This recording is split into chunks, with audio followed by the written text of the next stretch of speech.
Alright guys, inuumpisahan ng ipabakbak ni Kapitan ang tabi ng ating Balele Integrated School dahil may mga projects na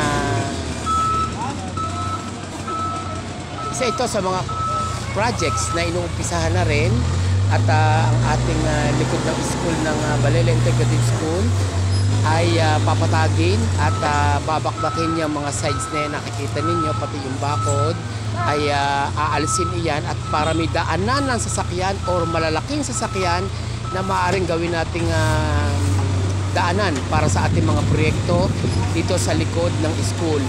Dahil ang field na ito guys na likod ng school natin, karatig noong daan papunta sa Little Baguio ay napakaluwang. So naisip ng ating sangguniang barangay na pwede natin paglagyan ng iba pa mga proyekto itong space na ito, kaya babakbakin yan mamaya at dyan dadaan yung mga malalaking sasakyan na pwede pumasok doon.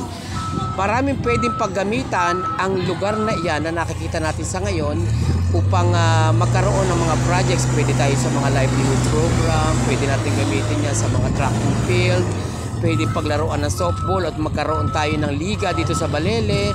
Pwedeng dito maglaro yung mga international baseball competitions at kung ano-ano pang mga proyekto na pwedeng gamitin ang lugar na yan.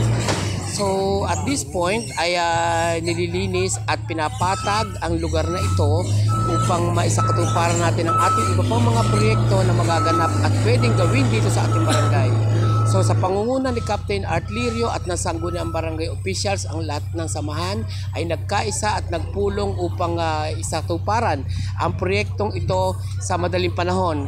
Kaalinsunod ng nauna nating proyekto ng sangguniang barangay na terminal ng tricycle at yung road widening rather ng Barangay Balele magmula sa welcome. Ito naman ang isinusunod na proyekto at isusunod pa, kaya inumpisahan na para planchado na matapos ngayong taong ito ang tatlong proyektong ito. So kung talagang ika nga ay gagawin ay may paraan, at kung talagang maraming paraan para maisakatuparan ng ating mga proyekto dito sa ating barangay.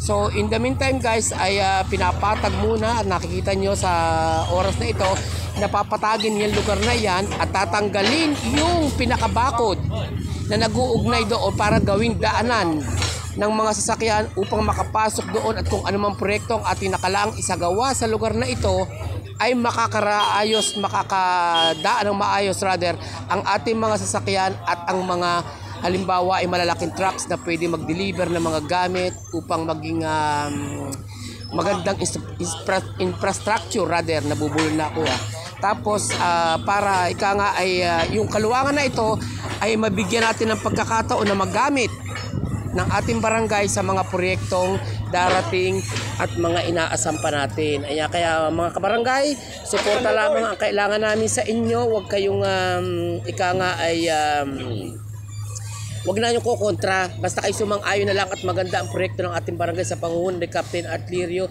Kayo ay sumuporta na lamang at hinihingi namin ng inyong suporta at panalangin na sana'y maisakatuparan ito ng maayos sa pamamagitan ng ating bagong administrasyon. Ang proyektong ito ay maisasagawa natin ng tulong-tulong. Tulong-tulong tayo, sulong Balileño, sama-sama tayo. Kailangan palagi tayong magkaisa, wala nang kontrahan, wala nang politika, at isang tabi na natin ang mga pagbabangayan at pag-aalitan. Ang importante ay tayong magmahalan at ang proyektong ito ay maisakatuparan ng maayos sa lalong madaling panahon. Okay? Thank you so much!